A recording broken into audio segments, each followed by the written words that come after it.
The x-rays themselves, there is no guesswork at all in upper cervical chiropractic. We take x-rays before we adjust a patient to figure out where is that problem up there at the very, very top. How are things misaligned? Why did your body go out of balance? We then give an adjustment, and it's very, very general. There is no twisting, there is no popping, there is no cracking. And that's coming up in a few more slides. Very, very light amount of force. Most important thing being, though, like I said, there is no guesswork. We take a picture after that first adjustment and for the first 2 or 3 visits to measure, did we get that pressure up off the top? Did we fix the area that's causing this to happen? Once we get fixed, we check people periodically to make sure that things are staying in that state of alignment.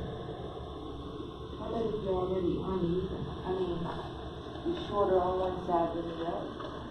More than 98% of the time, that's due to muscles doing this rather than one leg actually doing shoulder the other one.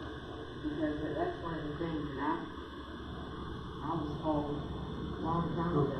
You have scoliosis, you have the one leg short than the other one.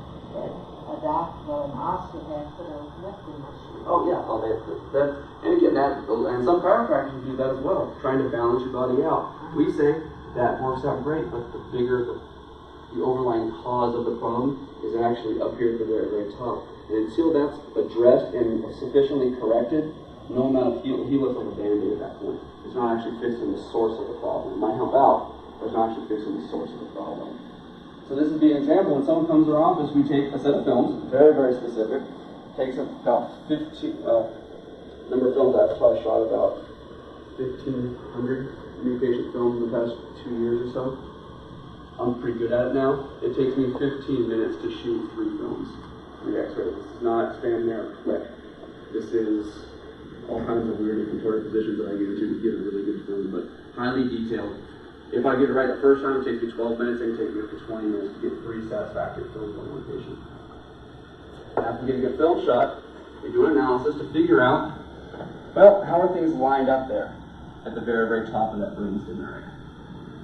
Right around the area that controls that balance for the whole entire body. Based on that, we figure out a formula on how to get you adjusted. I'm going to talk about the adjustment. But most important thing being that there's no guesswork.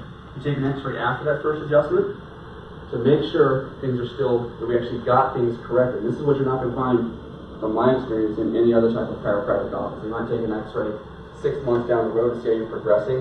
This is 5 minutes. It's taking the same day, it's taking the same visit, it's taking 5-10 minutes later to measure, are things actually getting fixed? How am I doing on time, by the way? Doing okay? Alright. Jamie, I'm not quite clear. This is me looking straight ahead. Those are my eyes. Here's the chin and the bones and the neck come up into the middle. So we're looking at that upper cervical area. Are those your teeth on the bottom? These are the teeth, yeah, right down here. Someone got here, Open? mouth is actually closed. It looks like it's open, but the angle is taken. Oh, you're coming down. The angle shot like this. Got it. Okay. Measure it to see, do we get the pressure fixed? And this is what sets upper cervical chiropractic apart from any other kind of chiropractor. This is why the type of chiropractic we do in the office is called the NUCCA. And this is in there later. It's all in there later. But there are 2 NUCCA offices in the state of Virginia. There's one in Charlottesville, and then there's us over in Chesapeake.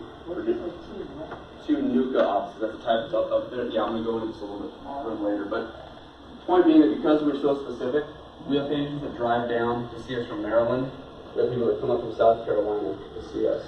That's why they drive past every other 17, 2,500 other chiropractors along the way.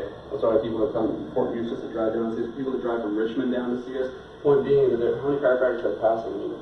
Traditional chiropractic, you drive your local strip mall and there's like 3 or 4 right in that one area. We do things a little bit differently. That's why people drive further to see us because we're more of a specialty. Okay?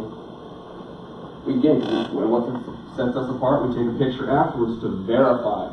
So I can sleep at night, I can actually get that problem fixed rather than just guessing with yourself. I'm talking about the brainstem right up here at the top. I want to be as specific as possible. Is the correction that I'm seeing there a result of muscles are now contracting in a different pattern? They're relaxing in a proper pattern. Relaxing in a different pattern. They're relaxing. Spastic contracture is causing this. And that's right after the correction. That's hopefully. I'm happy the first time, right, all the time, it takes a process of making sure you can, everyone has that certain formula to unlock your head and neck to get in the right position. And we do our math, we do our physics, we do our biomechanics, we do everything to figure out what your formula is. We'll try that key, and eventually we'll find the right one. But the good thing is, I know when I found it because I have proof. How long, how many visits would that take? It depends. I mean, this might be one visit, but again, this is not, and we can go into a little later, but this is not like a one-time fix. This is a problem that's been going on for, they did studies, people that have been doing this work for about 50 years or so. Technique itself has been around for about 70 years now.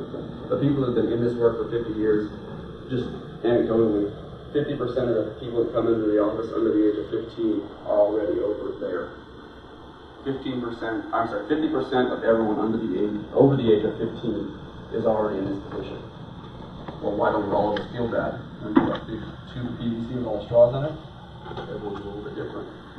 But most likely to say all of us are over here. Luckily not all of us feel like some of us do. My mother, prior to the spike in her trigeminal neuralgia, was undergoing chiropractic treatment for fibromyalgia. Mm-hmm. And she did it for a while, and then finally kind of said goodbye to it. Mm-hmm. And I got to check with her, but it seems almost like when she gave up on, and I'm sure it was a completely, totally different branch of chiropractic, because I know she could get stretched and popped, etc. Would it be possible for someone who, in the course of a different kind of chiropractic treatment, to kind of tip the scales and trigger trigeminal neuralgia? No, very, very, very, very unlikely. This is an underlying condition. These are problems that are going on that, Jim, I'm sorry, but are you going to tell me that if a general chiropractor does a rotary break, which is guessing how to realign the atlas, that it's not possible that they could trigger that trigeminal nerve? It's an extremely low possibility. But it is possible. It's an extremely low possibility. Okay, because, and I'm just going to say this out loud, because we just dealt with a general chiropractor who's now learning upper cervical because a chiropractor had done so many rotary breaks on him in the profession that he developed incurable tinnitus. And under upper cervical, he got rid of it. And he didn't have the surgery or anything else. The bigger thing to focus on is that 99% of the time, people get better underneath chiropractic care. What we say is we're not any better than anybody else. We do things a little bit differently. And so whenever what you're doing isn't working, you've got to be a little more specific. I would much rather have someone undergo regular chiropractic care than anything else in the book. I don't fix everybody's lower back pain. I don't fix everybody's neck problems. I don't fix everything in the world. But I'm not a panacea. I do not fix everything. I don't claim to be. Most important thing being that you got to find something that works. And the good news is that many, many people get better from many different conditions with regular chiropractic care. So that's kind of the take-home message. That being said, we do things a little differently. Okay? Now, this is where I'm going to tie it back in. Trigeminal neuralgia, so what we do. So, I mean, it's, because the bigger thing, if anyone, I'm an analytical mind, so I live for this stuff. Most people aren't. So I can just run through it, but the bigger thing being, most people say is, and if you talk to your medical doctor, I'm going to go see a chiropractor, an upper cervical guy about my trigeminal neuralgia, they're going to say, well, you're crazy, because the trigeminal nerve is inside your skull. It goes out to your face. If they can't get into your skull, how are they going to fix the nerve that's on the inside of your skull? And so that's why I have this in there to try to explain why what we do, keyword, proposed mechanisms for why this works. Because our challenge then is that we have patients with trigeminal neuralgia in our clinic, and many of them get great results over time. So now and they haven't done anything different in their life. They didn't start upping their dosage, they didn't all of a sudden have gamma knife and not telling me about it. They're getting better from what we're doing. So now I got to figure out, okay,